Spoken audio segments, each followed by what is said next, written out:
দেখুন গাছটাতে কি পরিমাণে ফুল এসেছে।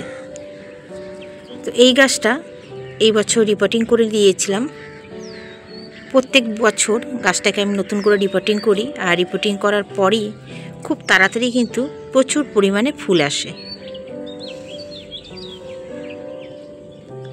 টেকুমা গাছ, এই গাছটার নাম হচ্ছে টেকুমা গাছ। আর এরকম অরেঞ্জ কালারের ফুল থোকা ধরে ফুলগুলো ফুটতে থাকে।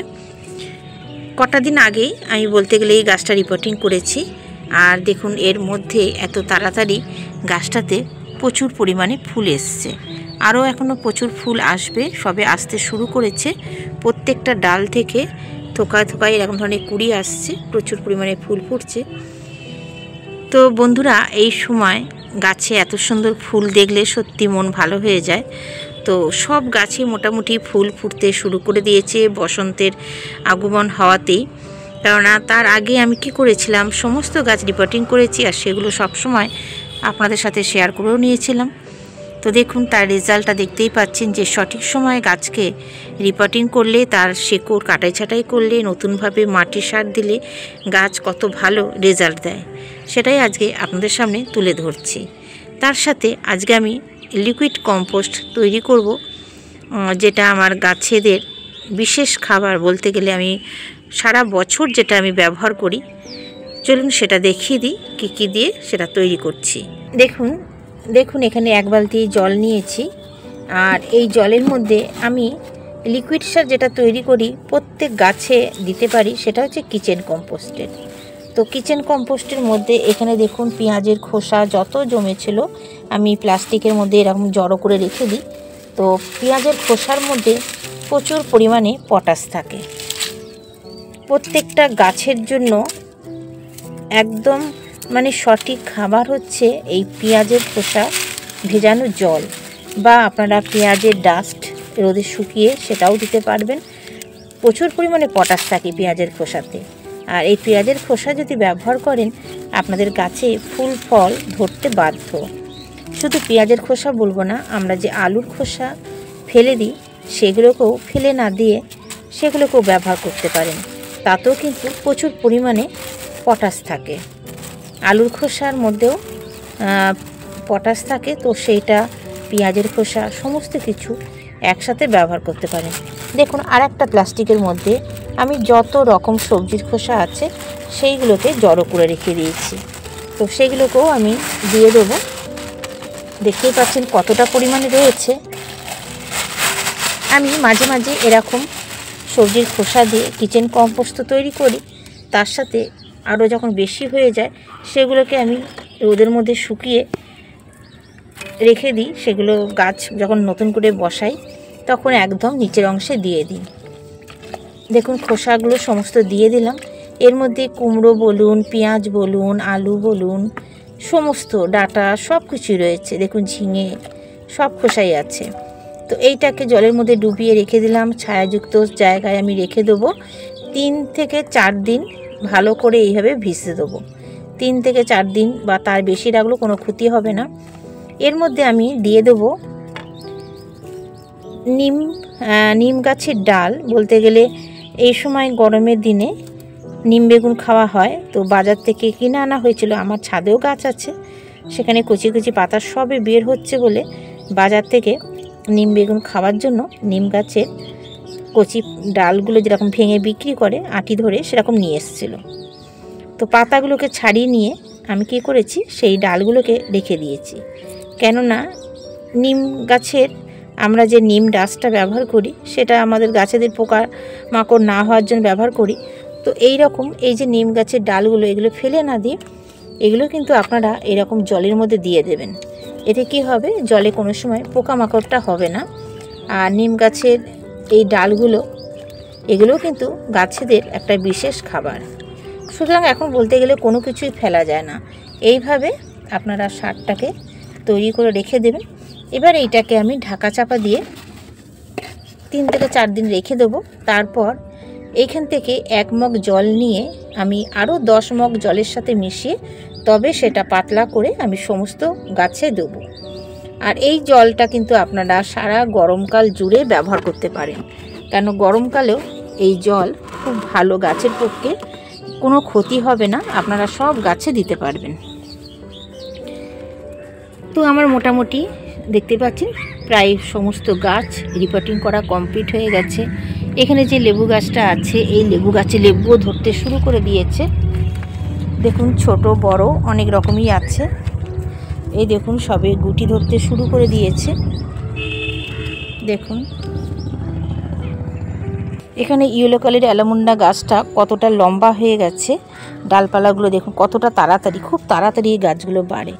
আর তার সাথে সাথে এই দেখুন কুড়িও চলে এসেছে, অ্যালামুন্ডা গাছেও কুড়ি চলে এসছে।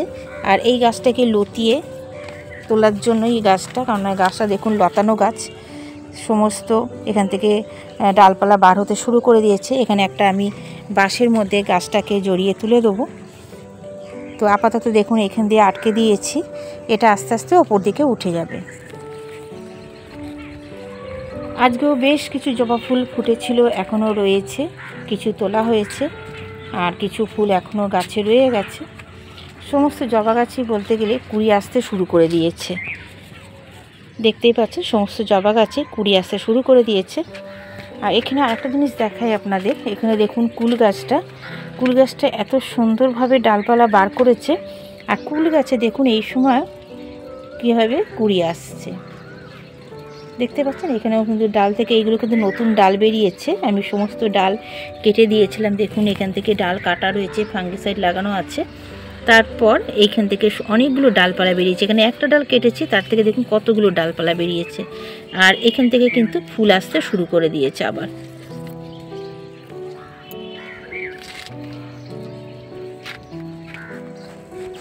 আম গাছটাতে আমের গুটি দাঁড়াতে শুরু করে দিয়েছে, ছোট্ট ছোট্ট আম দেখা দিচ্ছে।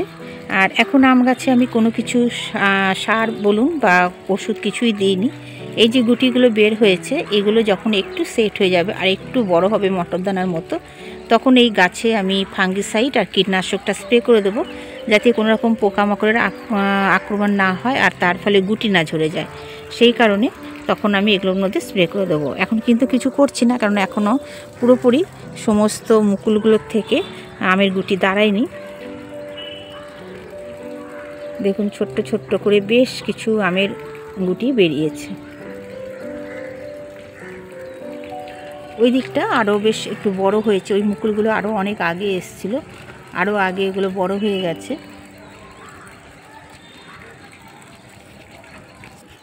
এখানে দেখুন জামরুলের ফুলগুলো বেশ বড় হয়েছে আর কত পরিমাণে ধরেছে। এর আগে যখন দেখিয়েছি তখন অনেক ছোট ছোট ছিল, এখন দেখতেই পাচ্ছেন গাছ ভরে এখন স্পষ্ট বোঝা যাচ্ছে কত পরিমাণে মুকুল এসছে। তো একদম নিচ থেকে দেখুন এবছর এই গাছটাকে রিপোর্টিং করেছি, এই রিপোর্টিং করার ফলেই কিন্তু গাছগুলো এত সুন্দর হয়েছে। গত বছরও একদম অল্প পরিমাণে এই গাছে মুকুল এসেছিলো, মানে ফুল এসেছিলো। এই বছর দেখুন নতুন করে এই ক্যারেটের মধ্যে দেওয়ার ফলে গাছটাতে কি পরিমাণে মুকুল এসছে। প্রত্যেকটা ডাল থেকে দেখুন একদম ওপর থেকে বলুন নিচ থেকে বলুন প্রত্যেকটা জায়গার থেকে প্রচুর পরিমাণে মুকুল এসে গেছে।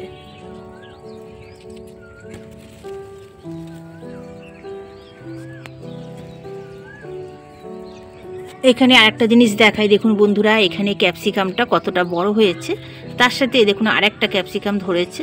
তো এই ক্যাপসিকাম গাছটা কিন্তু বসানো নয়, এর আগেও বলেছি। ক্যাপসিকাম গাছটা এখানেই যখন আমি মাটি দিয়ে গাছটা রিপোর্টিং করেছিলাম, এর মধ্যে বীজ ছিল, সেই বীজ থেকে আপনা থেকেই গাছটা হয়েছে। তো দেখুন বেশ সুন্দর আপন মনে নিজের থেকেই কয়েকটা ফল হচ্ছে আর ফলগুলো বেশ বড় হচ্ছে। তো এখানেই আমি রেখে দিয়েছি, গাছটাকে আর তুলে বসাইনি। তুলে বসালে কী হবে, শেকড়গুলো যদি কেটে যায় গাছটা মারা যেতেও পারতো, সেই কারণে আর তুলে বসাইনি। আর এদিকে কাগজ ফুল গাছগুলো বেশ সুন্দরভাবে ফুল দিচ্ছে। এই গাছটাও দেখুন আস্তে আস্তে ফুল চলে এসছে, বেশ সেজে উঠছে গাছটা। এই গাছ থেকেই আমি কিন্তু ডাল কাটিং করে ওই যে দূরে দেখছেন একটা গাছ, ওই গাছটা বসিয়েছিলাম। তো এইখানে যে কটা কাগজ ফুল গাছ আছে আমি এই লাইনে রেখেছি, সব কটা গাছে মোটামুটি ফুল চলে এসছে। কাগজ ফুল গাছগুলো বেশ কিছুদিন ধরে রয়েছে, দেখুন ওই গাছটায় কত দিন ধরে ফুলগুলো ফুটে আছে। কাগজ ফুল গাছের একটা একই, যদি জল কম হয়ে যায় ফুল আসার পরে, তাহলে কিন্তু ফুলগুলো ঝরে যাবে। এই জন্য জলটা কোনো সময় কম হলে চলবে না। যখনই এরকম ধরনের ফুল চলে আসবে গাছে, জল দিয়ে কিন্তু গাছটাকে সবসময় একটু ভিজে ভিজে ভাবটা, দেখুন মাটিটা ভিজে আছে। সকালে একবার দিচ্ছি, আবার বিকালবেলা এসে একবার জল দিয়ে দিচ্ছি। জল শুকিয়ে গেলেই কিন্তু গাছের ফুলগুলো সমস্ত ঝরে পড়ে যাবে। তো বন্ধুরা, আজকের ভিডিওটা কেমন লাগলো অবশ্যই কমেন্ট করে জানাবেন। যদি ভালো লাগে লাইক শেয়ার কমেন্ট করতে কেউ ভুলবেন না। নতুন বন্ধুরা যারা আমার চ্যানেল ভিজিট করছেন, এখনও সাবস্ক্রাইব করে নেননি, প্লিজ বন্ধুরা চ্যানেলকে সাবস্ক্রাইব করে পাশে থাকা বেল আইকনটি প্রেস করে দেবেন।